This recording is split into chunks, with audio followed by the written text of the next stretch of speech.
I, female, 32, my sister Iris, female, 28, and my mom, female, 50, have been running a local curated goods shop for ages.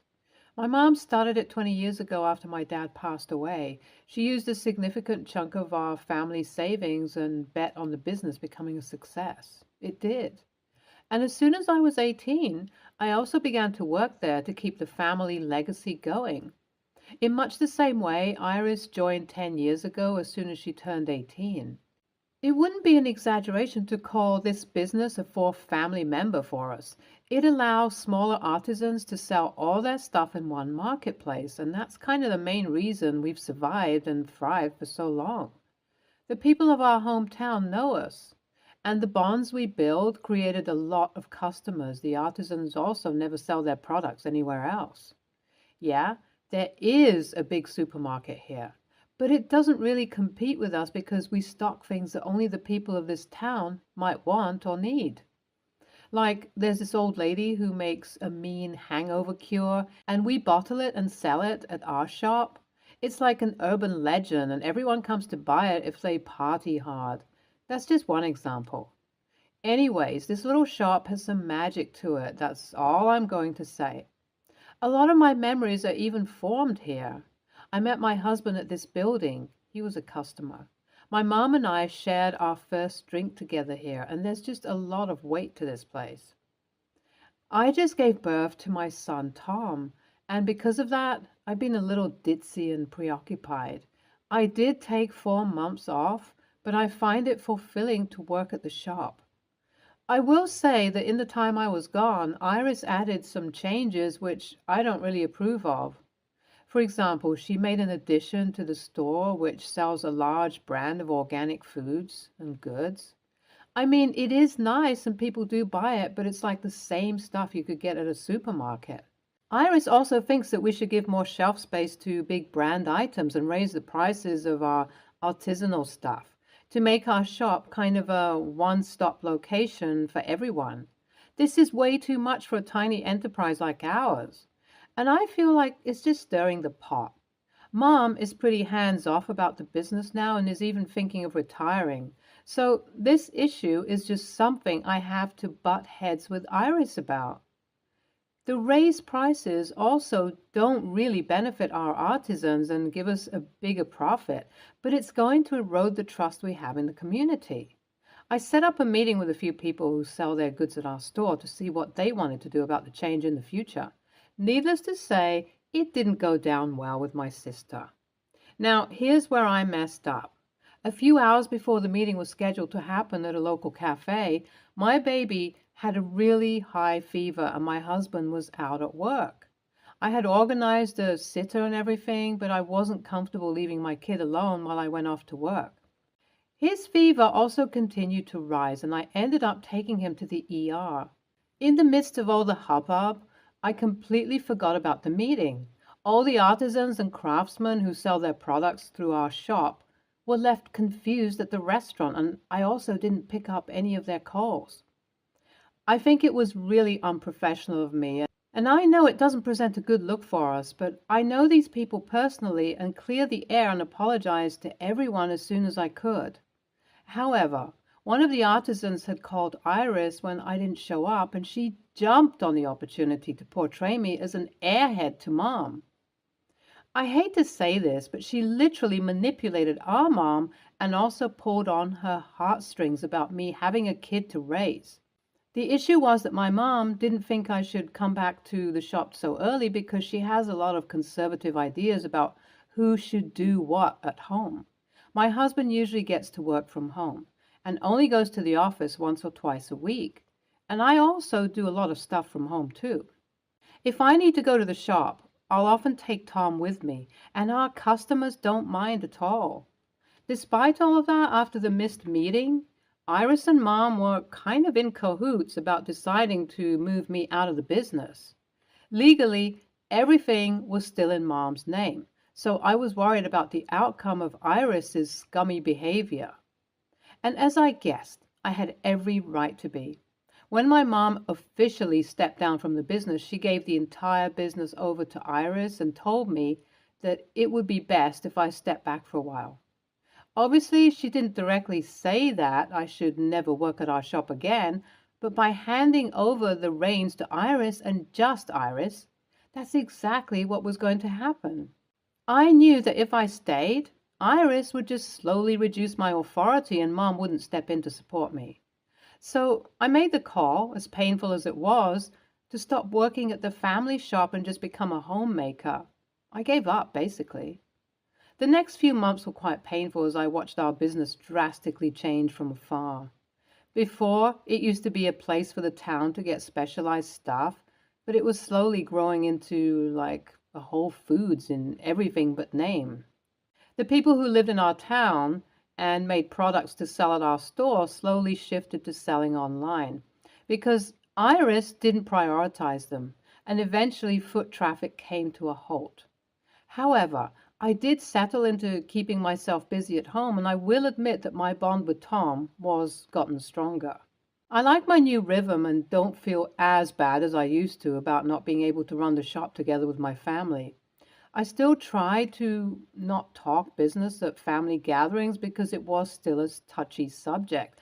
And Iris and I became quite low contact after she took over the business. But I was still surprised to get a call from Mom where she wanted me to meet with her to talk about the shop. I went over to meet her and she immediately sat me down and said, "OP, your sister has royally messed up the whole business." And I know this sounds douchey, but I responded with, "Yeah, I know." While Mom had left the shop in Iris's hands, she still assumed that it would keep the same energy that had kept it running all these years.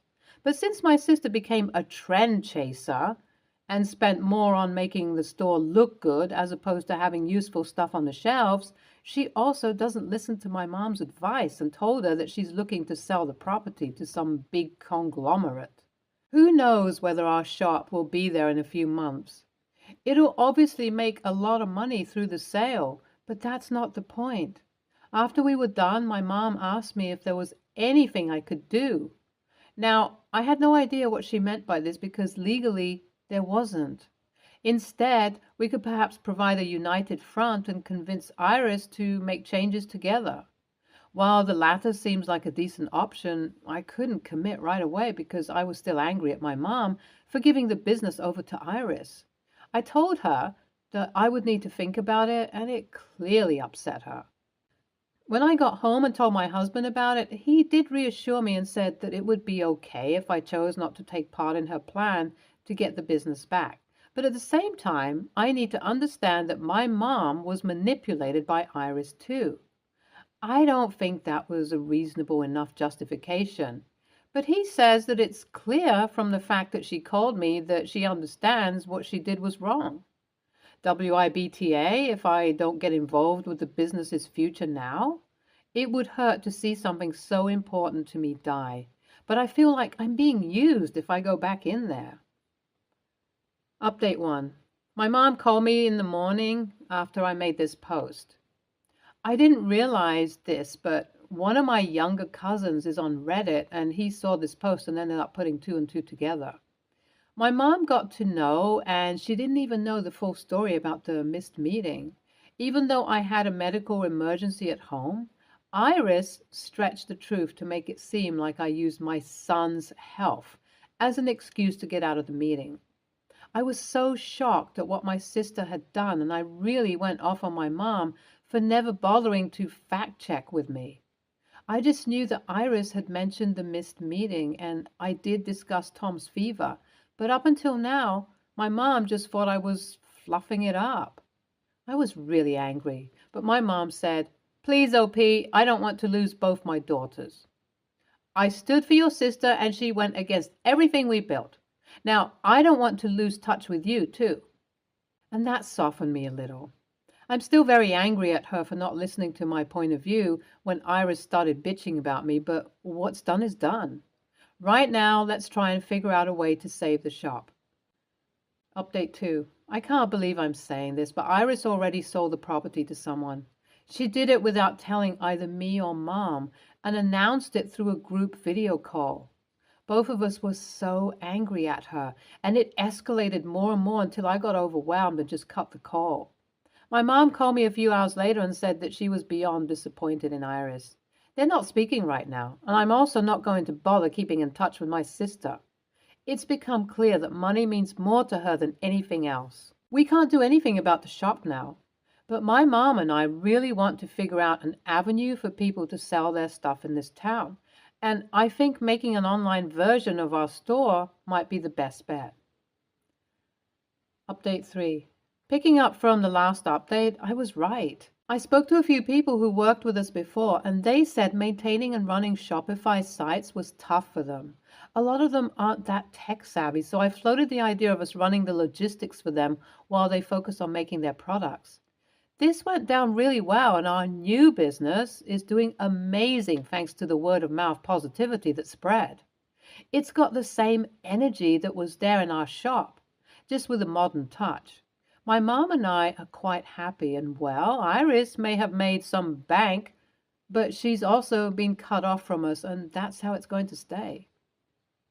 NTA, but it feels like a tough call. Your mom acted rashly by signing the business over to your sister, but I think you need to put your differences aside because it's clear this business means a lot to both of you.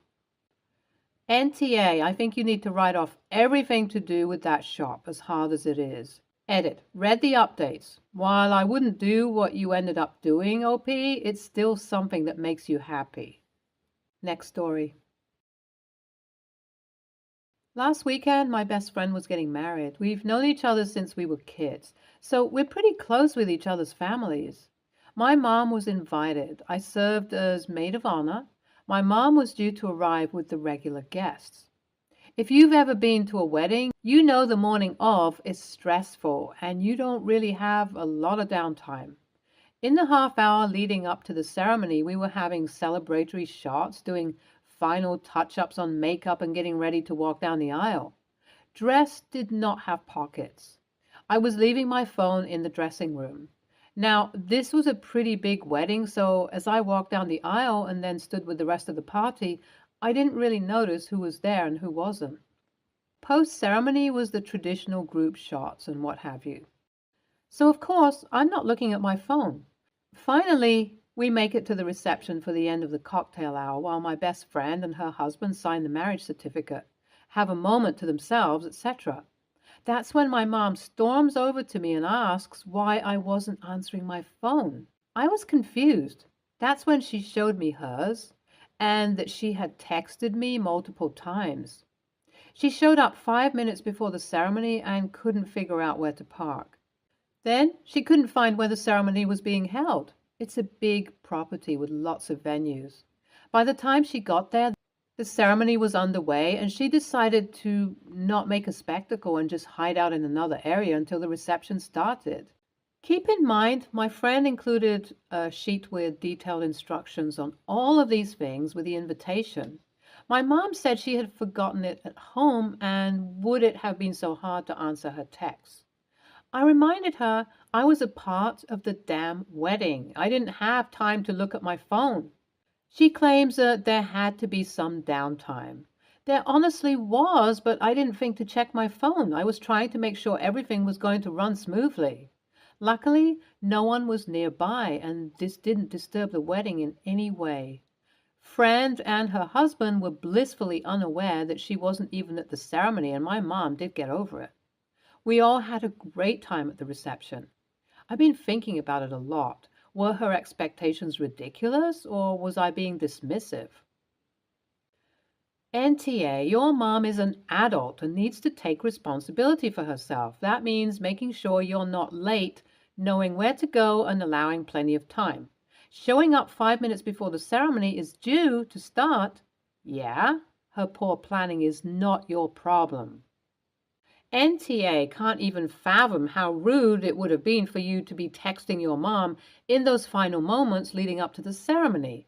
She's one of those people who has no one but herself to blame, so of course she blames you. The only reason you are questioning yourself now is because she is pushing your buttons. She can push them because she installed them. Next story. For some context, I, 31, female, was raised by my single mother.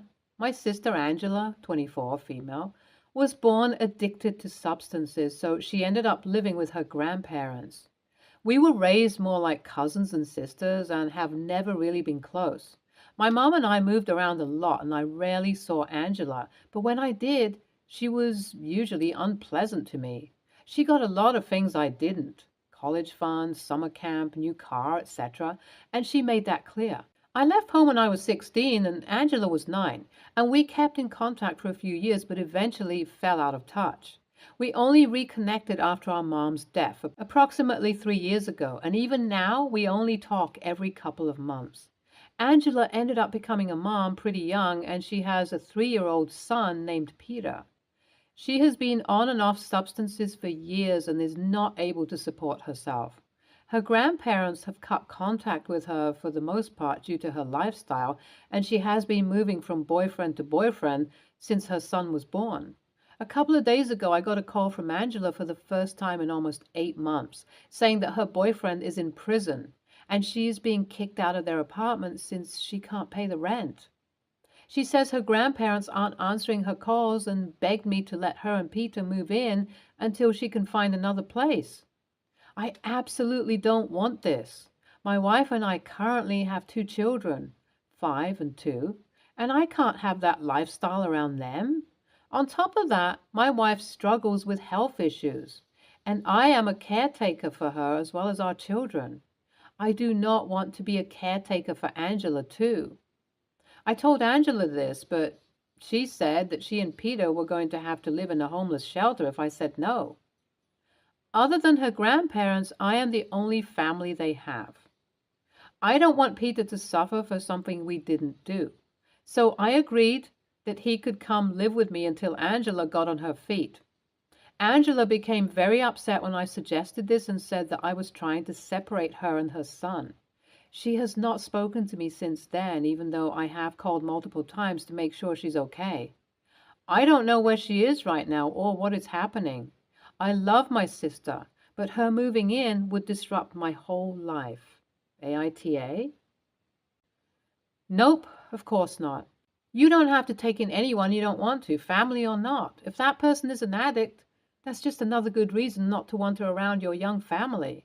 Your life is important. She's ruined hers. She doesn't have a right to ruin yours just because she's family. You did the good thing and offered to take her vulnerable, blameless son. NTA. NTA. This is a very tough situation and you are making a generous offer to ensure Peter has a stable home. Many people wouldn't even be willing to do that. Your first job is to protect your children, and Angela has not proven herself to be a safe person to have around them. Your offer to protect her son from homelessness and from her lifestyle is incredible. I hope you continue to keep an eye out for him, even if she declines your help right now. You may be able to find outside resources involved to intervene in Peter's situation. At only 3, there's still time to make sure he doesn't follow your sister down this road. She would be mad, but that little boy needs help. Send you all the good thoughts. I don't think it's easy, but I'm thankful there are people like you out there. NTA, giving your nephew some true stability and consistent care is a huge undertaking, and I applaud you for suggesting this to your sister. As for your sister, she needs a serious wake-up call regarding her lifestyle choices. I would tell her flat out that she needs to quit the drugs and learn how to be an adult before you become a real part of her life. IMO, she's not reading the situation she's in incorrectly and doesn't understand how close she is to losing her child to CPS. Talk to her as if you were her mother. You are her older sister, so you would be correct in taking this tone. Substance abuse is brutal, and your nephew's early life continues to be brutal. Is he in school yet? All of this moving from one unsure situation to another must be tough. Stay tuned for more stories from Our Girl Relationships.